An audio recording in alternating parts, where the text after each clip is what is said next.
Despite the fact that I like to talk about different content reviews, of films and media releases, the big focus of this channel and what really started me down the path of doing this channel is finding secondhand equipment for your home theater and really trying to find high-end older equipment that's kind of been discarded or people think aren't as good a value nowadays, and find those items for bargain bin prices, pennies on the dollar, and put them here in my home theater and really talk about them and show that there is some life left in those older items. And up to this point in the 2, 3, 4 years, 5 years, whatever it is, that I've really dedicated myself to that idea here in my home theater, I've pretty much had a spotless track record of being able to find used high-end equipment. There have been a few items that maybe needed a few repairs, some TLC, to get them up and running. But by and large, everything I've purchased has pretty much worked out for me. But you can't have a perfect record forever. And with that in mind, the video I'm doing here today is talking about really the first item I've purchased in this kind of secondhand philosophy that didn't work out for me, that really hasn't been repairable, that really is just kind of a sunken cost for me that I'm going to lose money on. And so that's what we're talking about here today. So stay tuned to find out what that item is and what's wrong with it.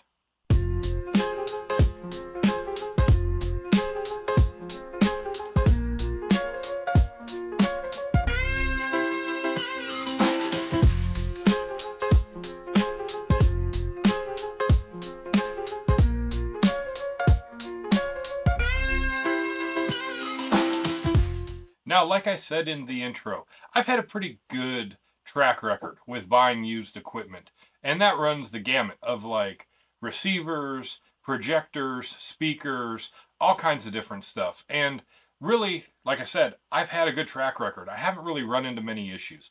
Now, I've bought some items that were 4 parts on eBay or Shop Goodwill, which is one of my favorite other sites to use to buy secondhand items. And I knew going in there would be some work involved to fix up whatever the item was.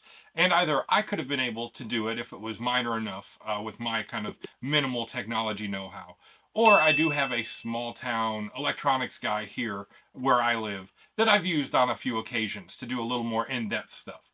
But as I said in my intro, nothing's ever going to be perfect, and you're eventually going to run into something that is going to buck the trend, and you're eventually going to lose out on something. And that's what we're talking about here today. Sitting here in front of me is a receiver I purchased off of Shop Goodwill.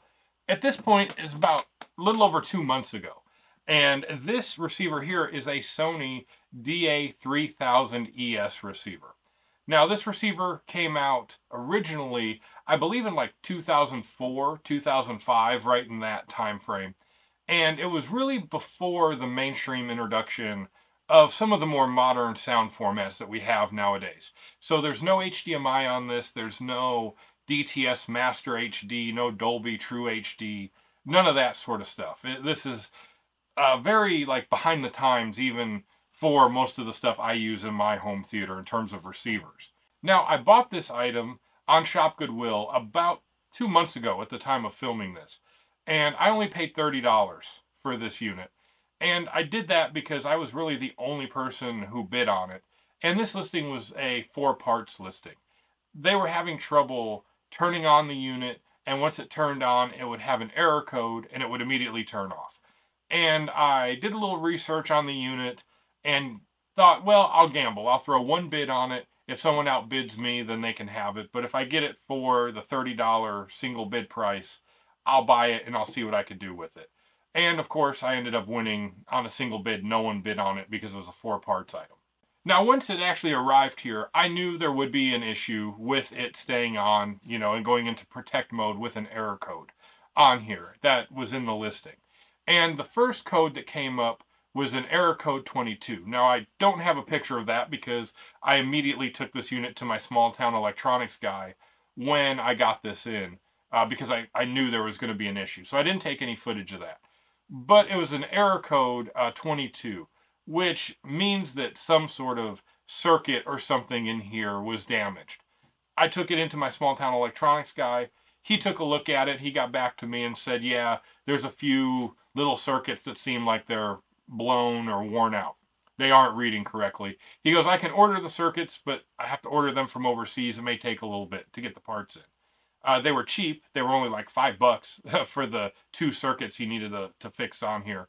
But he said it's going to take a little while to ship them in. And I said, yeah, that's fine. Go ahead. Because this unit was not my primary unit. I have my Rotel receiver that's on my rack at the moment.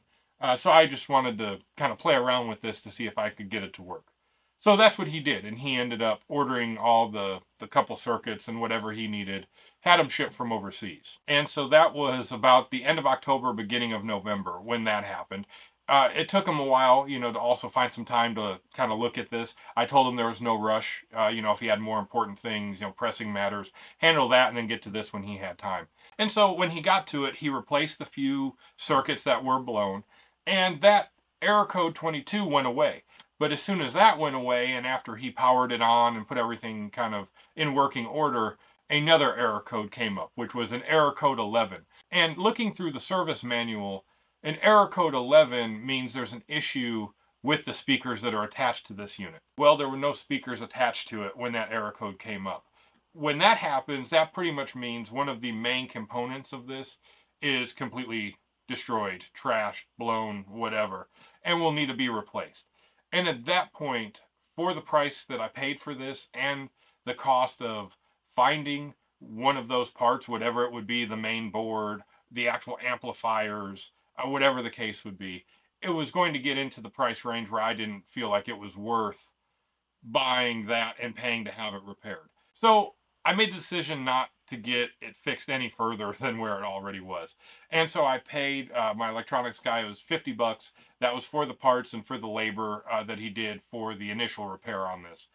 But ultimately, this is still not in working condition.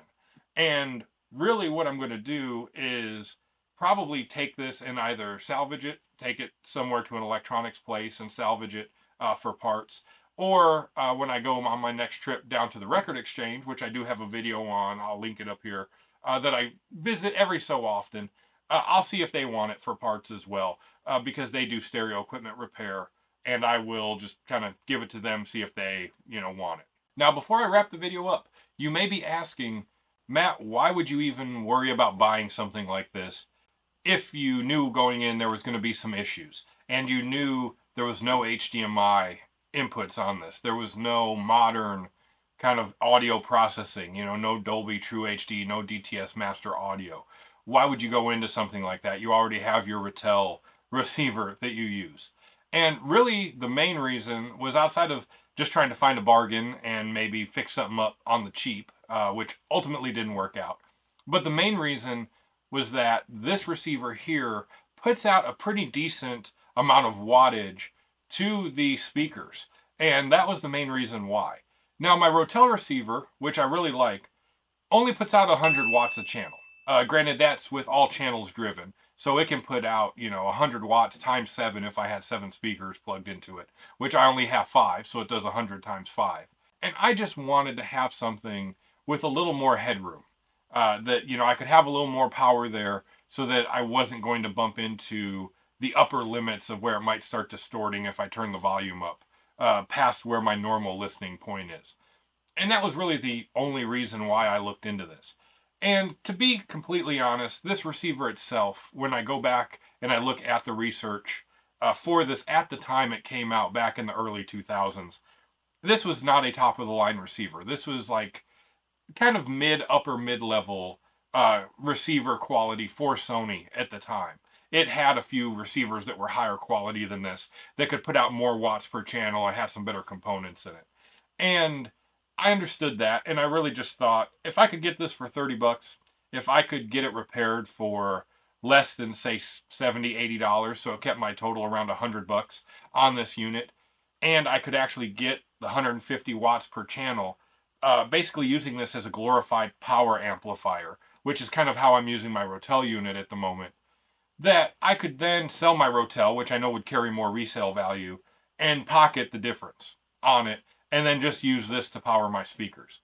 But ultimately, the whole point of this video is that that didn't work out. And sometimes when you gamble on secondhand items like I do, you're going to inevitably run into duds, into lemons like this, that you're not going to be able to repair. Or if you decide to repair them, you're going to end up eating way more cost than what this is probably worth. You know, if this was a much higher end unit by a much higher end company, you know, if this was like a Macintosh or an Outlaw or something like that, that's considered a very high quality processor or amplifier or something, then maybe, yeah, I would kind of go out of my way to get it fixed and spend a couple $100 or whatever it would be to fix it, because at that point you're probably still getting a pretty good bargain. But for something like this, ultimately at the end of the day, if it's going to go past $100 total for this unit, it's really not worth it. And yes, I'm going to be out my $80 all in that I had on this. But for me, I mean, I'm not, you know, just having a bunch of free money to kind of float around here. But I thought it would be worth the gamble. And if it did work out, I could sell my Rotel and make a net positive in price for it. But ultimately, it didn't work out. And that's just what I wanted to say, is that it's not always going to work out when you're trying to do secondhand purchases like I do. I want to say thank you to everyone who's watched my content and my channel. I really do appreciate it. I do apologize about the slight delay in videos. We got hit with a pretty major snowstorm for our area here in central Illinois. It's the first time we've had a bad snowstorm in a number of years, and everything basically got shut down for, you know, 3-4 days down here because of it. So with that, I just want to say thank you to everyone. Definitely leave a comment down below. Let me know if you guys have purchased items like this that turned out to be duds, that you kind of threw some money away on it, you know, and just let me know if you have any experiences with that.